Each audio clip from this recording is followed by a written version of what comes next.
Iya, oke guys, baik lagi sama gue ya karena data gak bisa bohong ya. Oke, ya hari ini tuh Selasa ya tanggal 5 November 2024 ya IHSG dalam posisi ya naik tipis setelah sempat roboh pagi-paginya ya tiba-tiba menanjak di akhir ya. Ya hari ini gue masih tetap bahas saham yang lagi populer ya, saham kita-kita ya. Adro lagi populer banget ya. Ini juga karena katanya ditambah ada satu podcast ya dari influencernya Pani dan Harto yang bilang katanya ini bakal jadi the next Pani, sehingga mau nggak mau itu pasti ada efeknya menambah yakin. Ditambah memang udah dikonfirmasi ya. Jadi dari sisi pom-poman udah ada sorry, dari sisi pom-poman influencer juga udah ada titik cerah gitu ya. Ini kayaknya memang mau jadi mainan bandar. Terus dari sisi fundamental dan dividennya juga ada konfirmasi. Jadi banyak faktor sehingga yang membuat ini jadi volumenya naik gila-gilaan hari ini ya. Hari ini lu lihat sendiri transaksinya tembus sampai 1,8 triliun ya, gila. Biasanya Adro itu cuma 200 miliar ya John ya. Transaksi 100 sampai 200 miliar ya, itu catatan gua. Berarti lu bisa lihat ini terjadi anomali hampir 10 kali lipat. Anomali ya. Jadi ini benar-benar lagi volumenya pasti lagi tinggi ya. Dan ya oke, ya di sini yang mau gue cor-colkan ya kepada ya sedikit sharing-sharing aja gitu ya. Gue tetap ingetin ya John ya. Gue semenjak Adro udah nongol berita waktu dia mau spin off gitu ya AAI ini, gue udah nggak pernah tambah muatan ya John. Jadi lo harus tahu jadi posisi orang di Adro ini saat ini beda-beda. Ada orang-orang di average di bawah 3.000 John ya. Nih, ada yang dapat 2.300 ya. Gue pribadi di bawah 3.000. Jadi kalau misalnya di konteks gua ya, sekarang juga lagi plotting plotting profit gede kan. Ketika lagi plotting profit gede itu, mau dia batal mau dia bagaimanapun basically nothing tulus. Dan kalau memang nanti dia jadi bagi yang terkonfirmasi katanya 1.341 gitu ya dividennya, ya maka ya gue seneng banget gitu loh ya. Basically kalaupun gagal tidak batal pun ya gue nothing tulus karena average gue bawah. Nah, the problem adalah ketika orang-orang yang FOMO itu ya gini, maksud gue ketika lu udah memutuskan masuk Adro di 4.000 atau tadi bahkan ada yang di 4.300 gitu ya, lu udah siap belum? Kalau udah siap nggak apa-apa gitu, terima konsekuensi resikonya. Udah siap ya nggak apa-apa ya nggak? Investasikan gitu kan. Ya, kalau lo masuk di sini, tadi naik berapa sih kalau dia kemarin kan kalau nggak salah kan 3.900 ya. Ya 3920 berarti tadi sempat naik berapa poin? 39 ya, 400 ya. 400 dibagi 3.900 berapa? Jadi tadi tadi pagi ya sempat naik itu 10% ya. Oke, tadi pagi ya. Setelah itu pasti ada yang TP ya. Kenapa ada yang TP? Ya itu adalah hal natural. Ya, ada orang yang dapat di harga 2.300 John. Terus masuk ke 4.300 dia udah hampir beggar ya, kali aja dia taruhnya 1 M. Udah 2 M hampir 2 M duit dia. Itu TP hal wajar ya. Nah, itu namanya eh natural, alamiah ya, sebuah transaksi proses alamiah gitu loh ya. Di wajar dan nah, banyak juga yang udah TP kalau lo lihat tadi ya John ya. Ini porsi orang yang HK dan HQ ini imbang. Jadi ada yang HK yang hijau ini nafsu ya pastilah. Oh, karena udah fix mau bagi dividen. Paling enggak di paling maksimum 1.341 ya. Bisa lebih rendah kayaknya bisa. Tapi kemungkinan tetap gede gitu ya. Mungkin 1.200, 1.250 gitu-gitulah. Ya. Karena dia udah fix ngasih nih yang akan dibagikan sebagai dalam jumlah sebesar-besarnya 2,6 triliun miliar dolar. Yang kalau dirupiahkan ya per lembarnya konon ada yang ngitung 1.341. Ya, berarti di harga sekarang lo masih dapat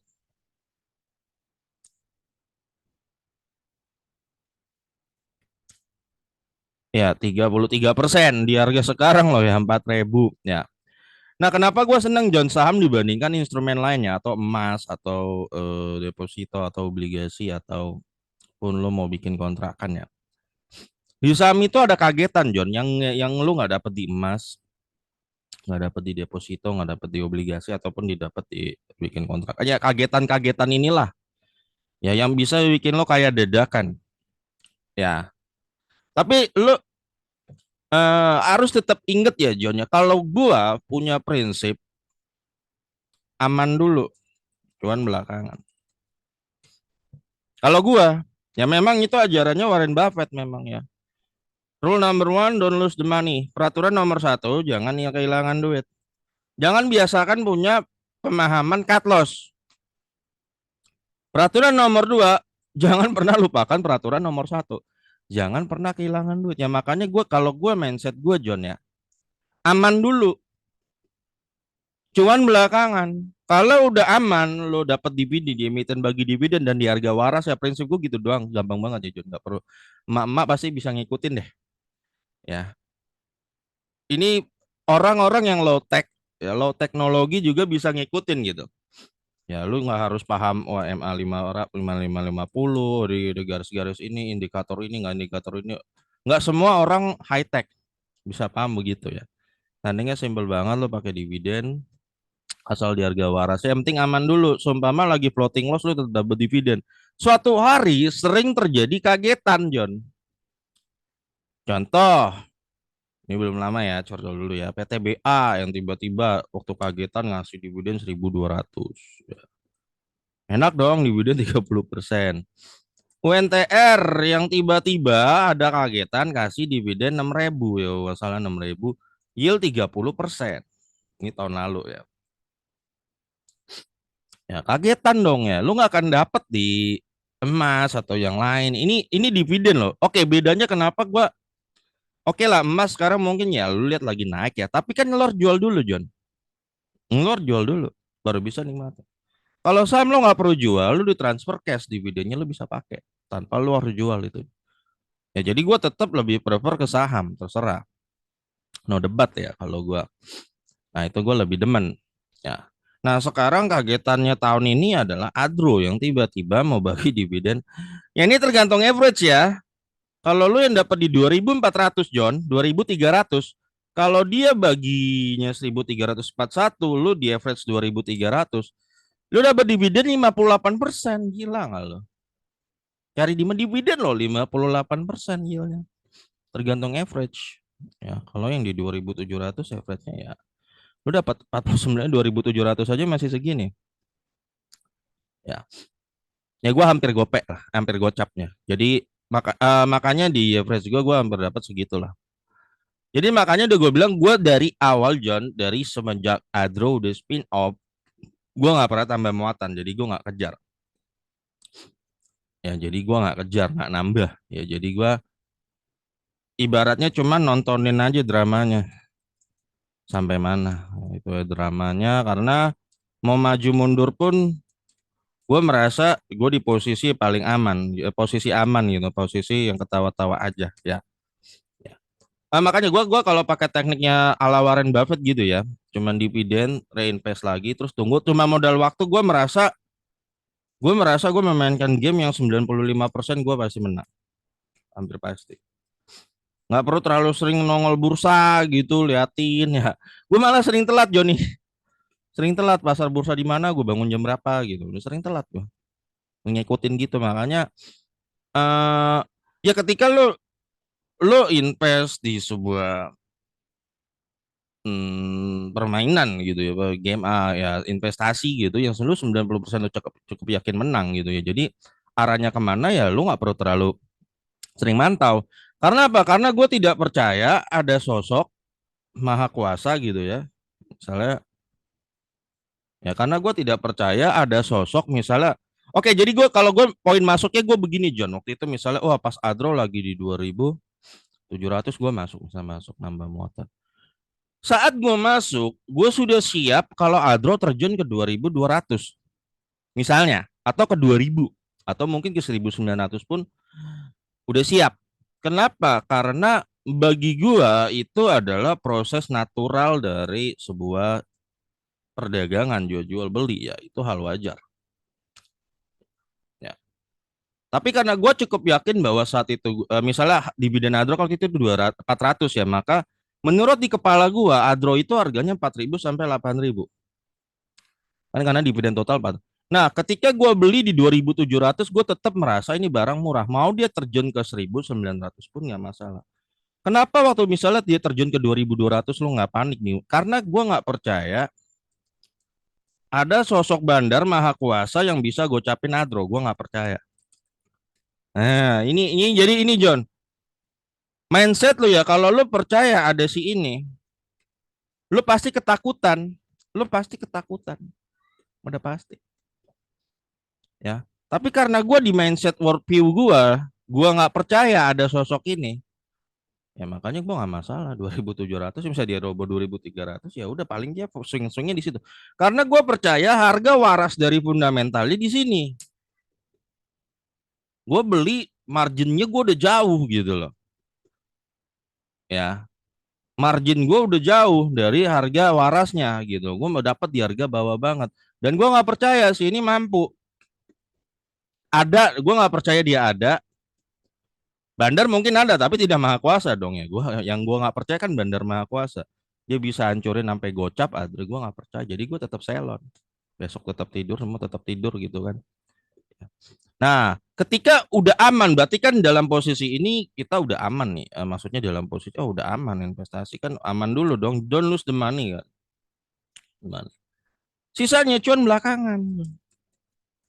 Seumpama lu masih floating minus pun di Adro, lu masih dikasih rutin dividen ya berdasarkan histori 400 setahun. Ya, kalau misalnya average lu 2.700 ya, ya. Lu masih dapat setahun ya 14%. Ya, ini namanya lu memainkan sebuah game yang 95% lu pasti menang. 95%, lu tinggal tunggu doang, lu udah pasti menang. Setahun seumpama floating kan dapat 14. Nah, enaknya di saham tiba-tiba ketika lu udah memutuskan aman dulu nih, tiba-tiba ada kagetan jackpot. Nah, ini jackpot-jackpot kayak gini nih yang gue seneng.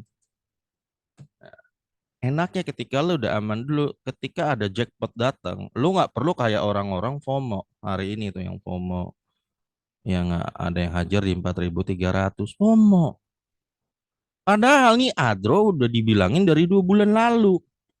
Feeling gue kan waktu itu kan gue bikin video 2 bulan lalu. Kalau berdasarkan spinner paling enggak dividen 1.200. Ya, nah, tadi kan orang pada nggak percaya dan bla bla bla bla bla bla. Sama lah kayak waktu dulu UNTR mau kasih dividen 6.000. Apa iya di UNTR di wah nggak mungkin nih, nggak mungkin nih gini gini gini gini gini gini gini gini ya terjadi ternyata apa kejadian di hari ya kejadian dia bagi 6.000 kejadian. Gue lupa lah 6.000 atau berapa ya nanti inget koreksi gue. Inget gue segitu pokoknya gila 30% waktu itu. Gila 30%. Sekarang kemungkinan nih Adro ya. Jadi karena dia udah dapat dari situsnya langsung nih John ya. Adronya sendiri nih ya. Jadi kemungkinan ini kejadian tuh 95% dah John. Gue berani bilang kemungkinan iya dia bakal bagi paling enggak 1.200. Ya, kalau hoki 1.300. Tapi bisa batal nggak bisa John, namanya kan apa aja bisa. Bisa batal nggak dia bagi? Bisa aja. Ya makanya lu persiapkan diri. Ketika lu memutuskan masuk di Adro, lu udah siapkan resikonya belum? Sudah terima belum segala resiko yang akan lu terima? Sudah. Kalau udah, gue maju. Maju. Kalau lu nggak siap, jangan. Kebanyakan di Indo adalah orang-orang investasi cuman siap hijau. Udah siap hijau, FOMO lagi. Ya, ya seperti yang pernah gue bilang bahwa di bursa ini sangat erat dengan EQ, John. Emotional quotient. Ya, kecerdasan emosional ini paling penting Lebih penting daripada IQ, John. Jadi lebih penting daripada IQ ya. Di Indonesia, kenapa banyak orang senang judol, kejebak judol? Maaf ya, karena penelitian membuktikan orang yang sering kena judi itu IQ-nya, maaf ya, tergolong rendah. Orang yang IQ rendah cenderung punya perilaku namanya impulsif. Ini John ya, impulsif. Impulsif itu apa? Lo melakukan hanya berdasarkan emosi. Ketika emosi lagi gini, wih, lu tau beli. Emosi lagi gini, ih, lu tau jual. Nah, inilah kenapa ketika lo tidak bisa meningkatkan IQ lo, lo nggak mau perbaikin emotional quotient lo ya, kecerdasan emosional lo. Ketika market hijau, lo mau nggak bisa lo tahan tuh, nggak bisa, gue tetap harus beli, gue harus ikut-ikut, nggak bisa. Giliran Adro kemarin sempet dikasih jatuh ke 3.500, lo nggak beli, lo ketakutan ya karena apa? Lo tidak bisa kontrol ini lo, ya atau lo malah ikut cut loss, ya nggak? Lo ikut cut loss dan lo tidak yakin dengan hasil analisa. Nah ini John, ini penting banget yang ini ya. Yang ini lo harus belajar gimana caranya lo ningkatin sehingga lo tidak terpengaruh oleh market. Orang yang terus-menerus nggak mau ningkatin ini, John, ya kan terpengaruh oleh market. Selalu. Ya. Nah yang terjadi gitu, hanya banyak orang yang siap hijau, giliran merah bingung. Nanti kita mulai blaming sana. Nah, gue tetap ingetin bahwa nasihat Warren ya, be fearful when others are greedy. Ya, hari ini kan ini lagi banyak nih karena dibahas juga di influencernya Pani dan influencernya Arto gitu kan. Ini yang membuat bentar nih gua. Ya ini yang membuat ini transaksi Adro bisa ya termasuk mereka ada faktornya juga termasuk. Jadi gini John, memang ini udah dikonfirmasi di pom-pom secara pom-poman influencer terkonfirmasi. Dari sisi bandarmologi pun terkonfirmasi kemungkinan bandar gede pada masuk semua gitu ya. Dari sisi fundamental pun terkonfirmasi. Jadi wajar transaksinya tembus 1,8 triliun. Nah, sekarang John ya. Ini mereka yang udah TP-TP ini yang haki-haki ini. Sekarang mereka itu lagi nakut-nakutin John sampai tanggal 18. Sampai hari apa, May? Takut-takutin supaya harga makin jatuh. Ya. Lu lihat aja nanti deh chat-chatnya nanti kalau lucu. Wih, udahlah pesta udah bubar ya. Nah, Adro sudah bakal hancur ke 2000. Ini omongan orang yang udah TP ya. Tapi efektif nggak omongan Firly? Efektif. Kenapa? Karena banyak orang lagi yang seperti gue bilang gampang ditakut-takutin. Mostly kebanyakan gitu. Ya John. Ya. Jadi persiapkan diri aja tanggal 18 ya. Terus Adro sendiri ya margin safety-nya di mana menurut gua ya. Oke, Adro ini kan kalau kita lihat oke lah kalau oke anggaplah kita asumsikan bahwa ternyata Adro labanya ngedrop 50% ya. Berarti dividennya nanti paling bentar cuman bagi 200 ya. Menurut gua margin safety-nya Adro itu ada di 2.000 sampai 4.000 ya. Nah ini setelah lepas AAI. Ini menurut gua tapi nggak pasti juga sih Jonnya karena kan nanti kan duit hasil IP sorry spin off-nya itu kan nanti dia balik lagi ke Adro dan Adro bisa ekspansi. Bukan nggak mungkin Adro bisa ningkatin labanya sehingga bisa terjadi tidak terpengaruh apa-apa. Itu ada kemungkinan juga Jon. Jadi Adronya nggak kenapa-napa. Bisa ya bisa semuanya. Jadi ya makanya ini kan ranah misteri gitu kan. Ranah misteri ke depan itu udah harus diperhitungkan sebagai resiko John udah disiapkan namanya kita sama-sama udah gede ya siapkanlah resiko itu tapi ini angkanya cantik ya 40-40 apakah bawa hoki bisa jadi ya ya tapi selamat ya John buat lo yang udah di average bawah sebenarnya di average atas pun kalau lo hoki 4.000 lo masih dapat 30% ya apalagi yang di average bawah ya ya itu adalah buah buah blue yang dapat average bawah lo yang berhasil dapat di 2.300 di saat orang-orang pada saat itu takut ya. Waktu Adro 2.300 kan orang pada takut, John. Ketakutan, ya. Tapi lu berani serok dalam jumlah banyak. Dan sekarang lu tinggal terima kipas-kipas aja hasilnya. Nggak semua orang bisa melakukan itu, John. Percaya. Ketika di 2.300 yang terjadi orang pada ketakutan. Ketakutan, wih jangan-jangan nih bandar bisa robohin sampai 1.000 nih. Ya nggak beli dia. Nggak beli. Jadi ketika lu cuan memang gua harus kita katakan ketika lu berhasil cuan di pasar modal ini itu betul-betul murni karena kehebatan lu. Gue berani bilang ya 95% itu faktor internal. Ya 5% lah, mungkin lo ada belajar sama siapa, gini gini gini gini gini. Nah, seperti itu. Ya demikian juga kalau lo boncos ya, ya cobalah kalau kita lebih sering boncos di bursa ya John ya, lebih sering kebanyakan boncos gitu ya. Cut loss, coba lo cek.